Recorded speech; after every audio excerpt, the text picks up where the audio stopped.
Recording studio Rupauli Purnia Bihar.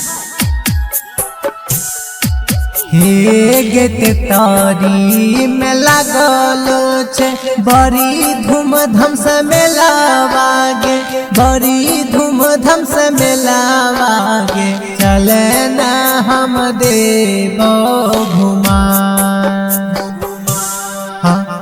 चले न हम देवो घुमा।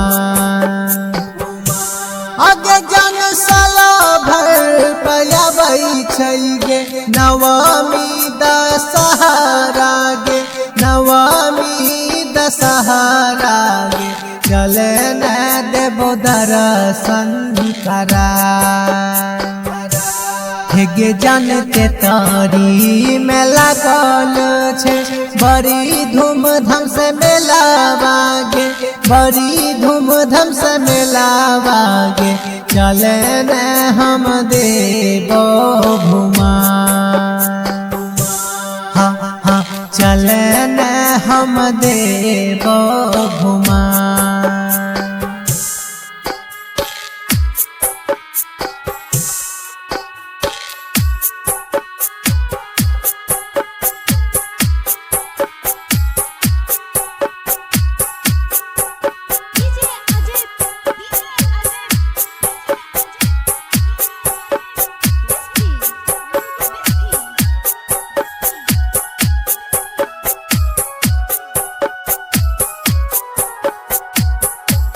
हे गे मेलावा में लागल छे मनिहारा दोकाना मांगे, मनिहारा दोकाना मांगे। तोरा देबो शॉपिंगो करा, तोरा देबो शॉपिंगो करा। आगे जन टावर वाला झूलावा पे बैठी के झूलाई बौगे, संग में झूलाई बौगे। ब्रेक डांस भी देबो झूला, ब्रेक डांस भी देबो झूला। हे जानते तारी में लागल छे बड़ी धूमधाम से मेलावा गे, बड़ी धूमधाम से मेलावा गे। चले न हम देवो घुमा,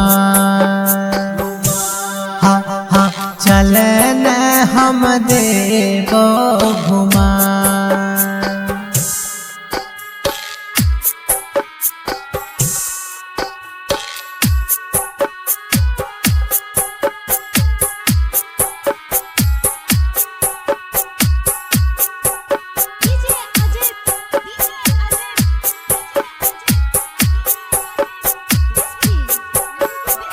अंगिका रिकॉर्डिंग स्टूडियो रुपौली पूर्णिया बिहार।